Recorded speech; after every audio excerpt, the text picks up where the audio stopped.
Assalamualaikum warahmatullahi ta'ala wabarakatuhu. Isang makataong araw po sa inyong lahat. Ang year 2025 ay napaka-busy na taon insofar as election is concerned.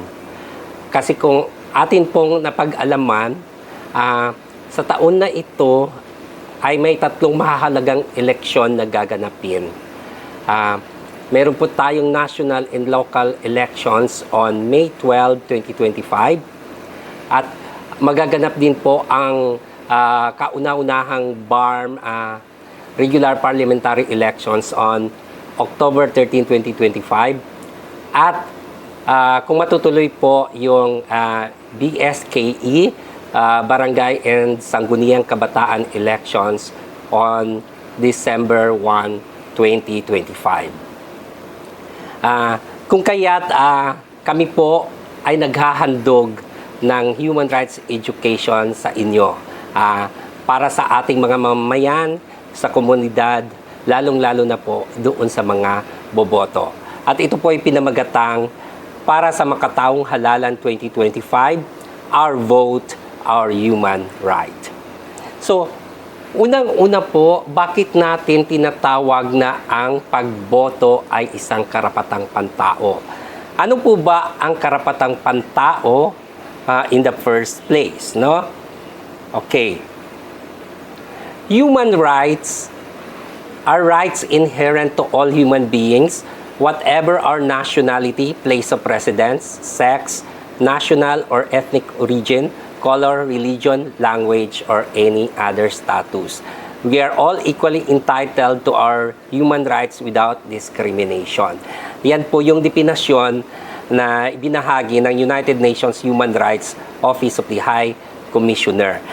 Ang karapatang pantao po ay likas po sa atin na karapatan. No? It is universal. Anuman ang nationality or lugar na pinanggalingan, kasarian, lingwahe, pare-pareho po ang karapatang pantao ng bawat tao. At itong karapatan na ito ay pantay-pantay, no? Sabi nga natin pare-pareho lang, pantay-pantay nang walang diskriminasyon. Ayon naman sa Commission on Human Rights, ang karapatang pantao ay supreme, inherent and inalienable rights to life, to dignity, and to self-development. It is the essence of these rights that makes man human. So, ang karapatang pantao po ay siyang pinakamataas, likas, at hindi pwedeng alisin sa atin, lalo na yung ating karapatang mamuhay, karapatan natin sa ating dignidad at sariling pag-unlad. Ang mga karapatang ito, ang karapatang mabuhay, ang karapatan natin sa ating dignidad at sa sariling pag-unlad, ay ito ang pinakadiwa ng ating pagkatao. Kung wala ito, tayo ay hindi tunay na tao. Ngayon, ano naman ang kinalaman ng karapatang pantao sa eleksyon? Para po ma-relate natin yung ugnayan ng karapatang pantao sa election, una, alamin po natin what is election, no? Election is the means by which people choose their officials for a definite and fixed period and to whom they entrust for the time being the exercise of the powers of government. Tayo po ay demokratikong bansa. We have a democratic government system kung saan ang kapangyarihan ng pamahalaan ay nakasalalay sa taong bayan. At isa po sa pamamaraan ng pagsasagawa or pag-exercise po ng power ng taong bayan ay sa pamamagitan ng eleksyon, no? Sa eleksyon na ito ay pipiliin ng taong bayan kung sino ang gusto nilang mga kandidato na maging officials na maninilbihan sa kanila, no? ipagkakatiwala ang kapangyarihan ng gobyerno, which in the first place ay galing sa taong bayan. Okay, nakasaad dito na for a definite and fixed period, kasi kung inyo po matatandaan, hindi po permanente yung ating mga officials na iluluklok. Halimbawa, yung ating mga senador, ang kanilang term ay 6 years, tapos for a maximum of 2 consecutive terms. Pagdating po naman sa mga members of House of Representatives, yung ating mga governors, vice governors, mayors, no, yung mga local positions, no, ay 3 years for a maximum of 3 terms, no? Kasi ang taong bayan po ang magdidikta sa pamamagitan nitong pagboto kung sila ba ay iluluklok ulit or mapapalitan sa pamamagitan ng ating power to vote. Okay? So, elections lie at the heart of democracy and remain the primary means through which individuals exercise their right to participate in public affairs. Gaya po na nasabi natin, sa pamamagitan po ng eleksyon, ang taong bayan ay nakikilahok sa pamamahala o pampublikong gawain.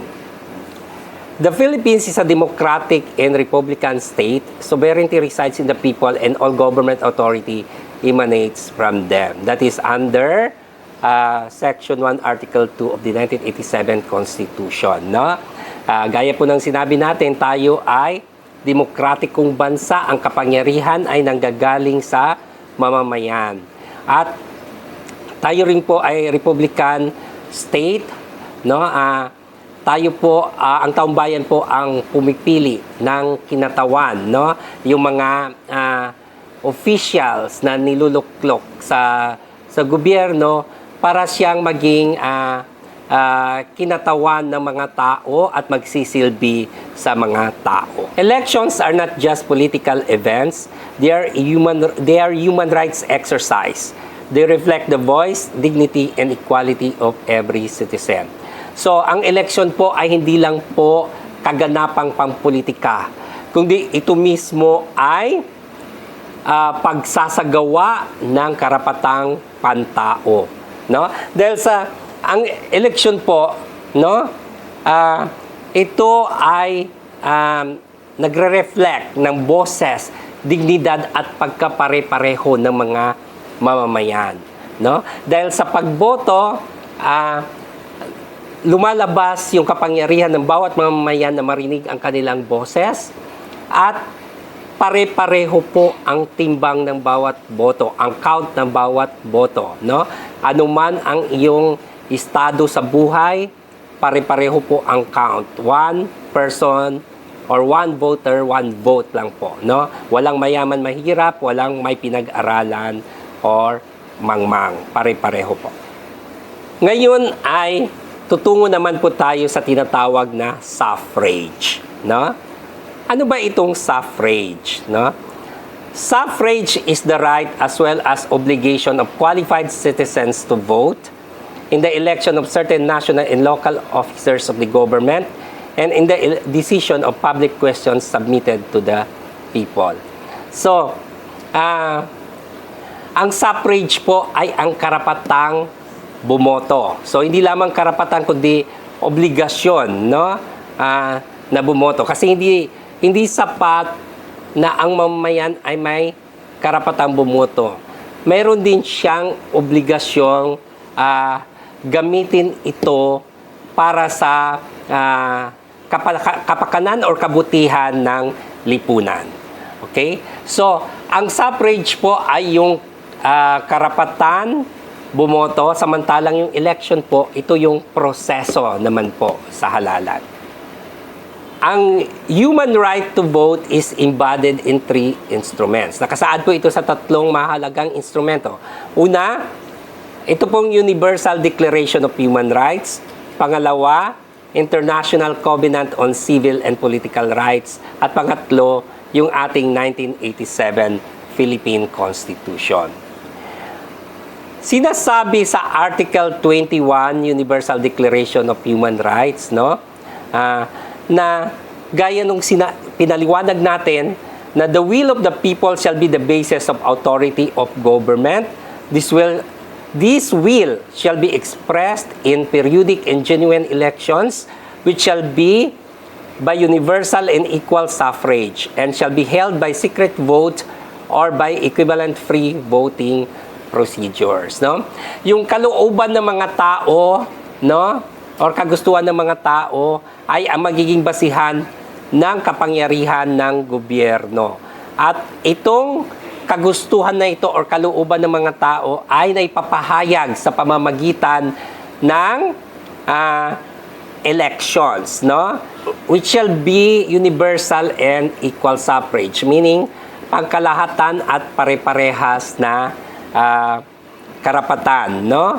And shall be held by secret vote or by equal free voting, by equivalent free voting procedures. So bakit secret vote, no? Okay. So para ang bawat botante ay malayang makaboto ng hindi pinipilit at hindi natatakot, no? Okay? So yun po ang kahalagan ng secret ballot or secret vote. Ayon naman po sa International Covenant on Civil and Political Rights, every citizen shall have the right and opportunity to vote and to be elected at genuine periodic elections, which shall be by universal and equal suffrage and shall be held by secret ballot, guaranteeing the free expression of the will of the electors. Pareho lang po sinasaad doon sa Universal Declaration of Human Rights. Ayon naman sa ating 1987 Philippine Constitution under Article 5, Section 1, okay, suffrage may be exercised by all citizens of the Philippines not otherwise disqualified by law who are at least 18 years of age and who shall have resided in the Philippines for at least 1 year and in the place wherein they propose to vote for at least 6 months immediately preceding the election. No literacy, property, or other substantive requirement shall be imposed on the exercise of suffrage. Ito po yung qualification ng ating voters under 1987 Constitution. Unang-una, sa citizenship, dapat siya ay Pilipino. Pangalawa, sa regular election, dapat at least 18 years of age, no? Yung edad po ay dinidetermine, no, sa araw ng election. Dapat 18 years old siya on the day of election, no? Then, pagdating naman sa residence, no, dapat resident of the Philippines siya for at least 1 year. Then, doon sa place kung saan siya boboto ay at least 6 months immediately preceding the election, no? Bago dumating yung araw ng pagboto or halalan, no? And not otherwise disqualified by law, no? So bigyan lang po natin ng diin na itong no literacy, property, or other substantive requirement shall be imposed on the exercise of suffrage, no? Okay, hindi pwedeng i-require na ang botante ay dapat may pinag-aralan. Wala po, mangmang man yan or may pinag-aralan, may karapatan pong bumoto, mahirap man o mayaman, okay, ay may karapatan pong bumoto, no? Ang Kongreso po ay hindi pwedeng magpasa ng batas na dagdagan itong mga qualification of voters, no? Bagamat pwede po sila magbigay ng disqualification, no? Kasi may mga disqualification naman sa mga batas tulad ng Omnibus Election Code at saka Local Government Code, no? So bakit hindi pwedeng mag-require nitong literacy, property, and other substantive requirements, no? Dahil sabi nga natin, ang karapatang bumoto ay karapatang pantao. So dapat accessible po siya at pantay-pantay po siya na karapatan ng bawat tao.